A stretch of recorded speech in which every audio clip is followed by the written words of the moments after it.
November 14, 1896, in Porodaka, the French colonial army attacks the last stronghold of Fouta-Djallon.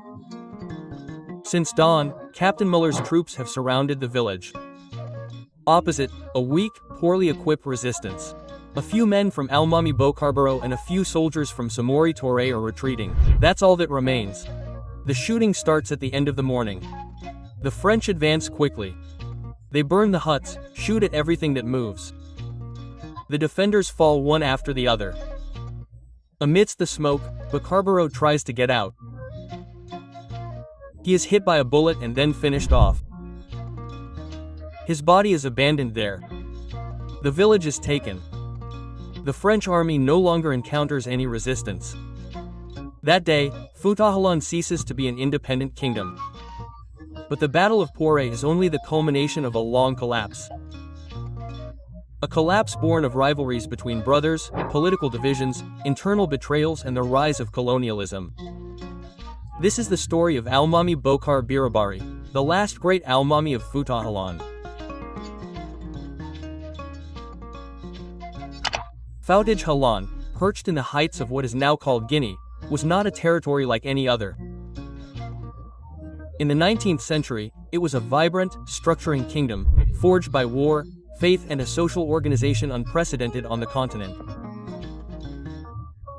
It was the result of a religious and political revolution that occurred in the early 18th century, led by Paramoko Alpha of the Sankey family of Timbo.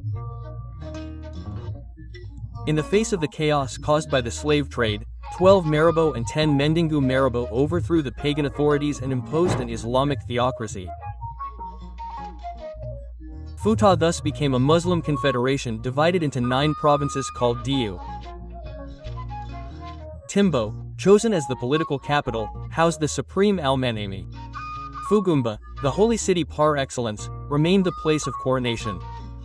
Faya, for its part, was the place of election. This triangle constituted the nerve center of a kingdom where power was always a matter of conquest. From the outset, the founders had wanted to limit the authoritarianism of the supreme chief.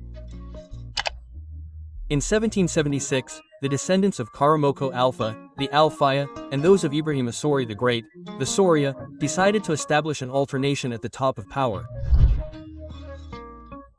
Every 2 years, an Almamy Soria succeeded an Almamy Al-Faya and vice versa. This arrangement was intended to avoid civil wars, but in practice, it created others. The chiefs of the provinces or chiefs of Diwal, although included in this confederation, retained a large degree of autonomy. They were regional lords, jealous of their power, often richer and more influential than the Almamy himself. The abbot, under the authority of Al-Faya, had established himself as an autonomous power, going so far as to trade directly with the Europeans in Boki and Bofa. The saying circulated in the country, the dream of every chief of the abbot is to sit in Timbo. Over the decades, internal tensions built up. The alternation supposed to prevent tyranny became a pretext for manipulation. Each clan took advantage of its passage to power to weaken the other. The councils of elders, supposedly the guarantors of stability, became formidable kingmakers, concerned above all with preserving their privileges. Between the religious leaders of Fugumba, the notables of Buria, and the provincial lords like Alpha Yaya, Timbo was constantly under pressure. Around 1880, the situation became critical. The central power in Timbo was weakened by incessant quarrels. The Almamis were reduced to symbolic figures, often powerless to enforce their authority beyond their walls. In some regions, such as Kakrima or Labe, they even refused to pay taxes to Timbo.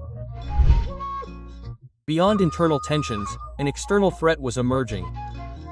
Colonization, which was already encroaching on Senegal, Gambia, Sierra Leone, and Guinea-Bissau, was inexorably approaching the Fouta. The French, through the Bâle Treaty of 1881, had imposed the first milestones of their strategy.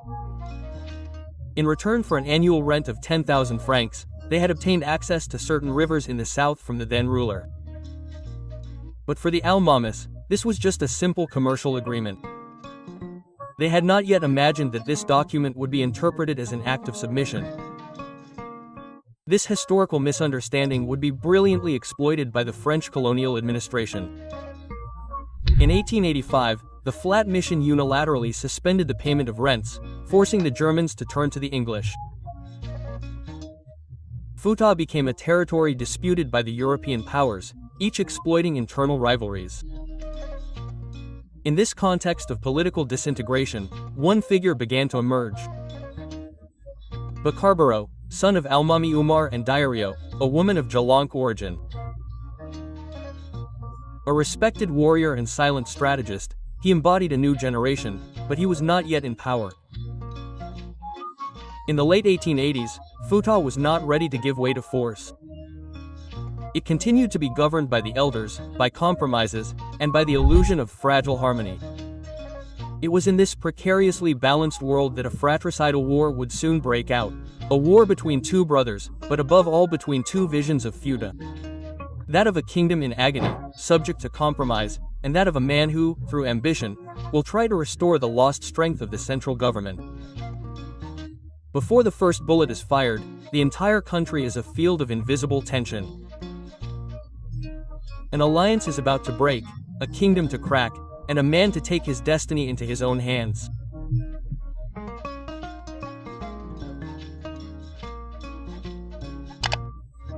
In August 1890, a rumor spreads through the hills of Fouta to Halan.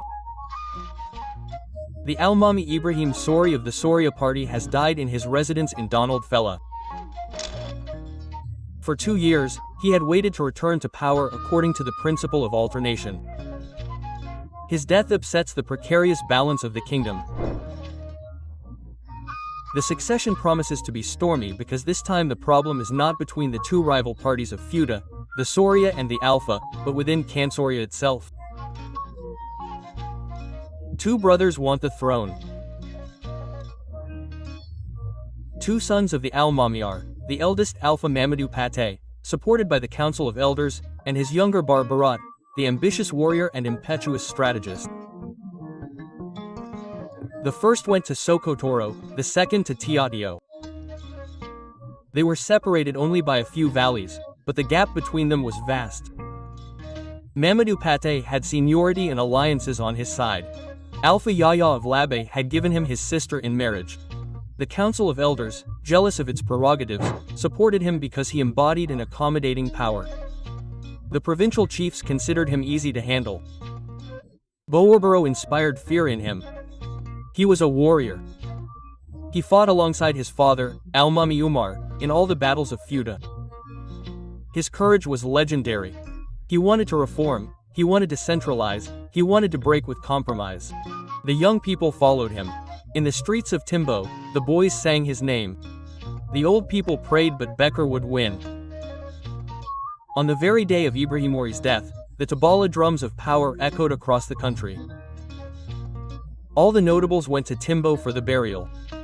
After the prayer, the council summoned the sons of Almamy Umar. Among them were Alpha Mamadou Pate, Bakarbo, and Madat Abdwi. Old Modi Diogo spoke. He proposed that the Een Mamadouate be appointed to Mami. Boubacar Biro refused. He would not give up. He declared before everyone that power would belong to the one God chose. Then he left the meeting and returned to Tiako. The elders insisted. A second meeting was organized in Donald Fella. Boubacar Biro attended but did not give in. His mother Diariou implored him to give up. She offered him 100 boys, 100 girls, and 200 cows. She warned him that his brother had powerful weapons, guns that could wipe out an entire army. But Boubacar Biro was inflexible. He replied that Fouta needed a true leader to preserve its independence. He reminded him that he was the son of the country, the son of the people, that he had a project greater than his own life. He wanted to be the sole master to confront the whites who were already surrounding the kingdom's borders. Diario, upset, ended up siding with him. She knew that history was in the making. The war began with gestures. Mamadou Pate sent gunpowder to Pia to organize his election. Boubacar Biro intercepted the charges and went to Berea himself. The elders ordered him to leave. Mamadouat was already on his way to Fugumba.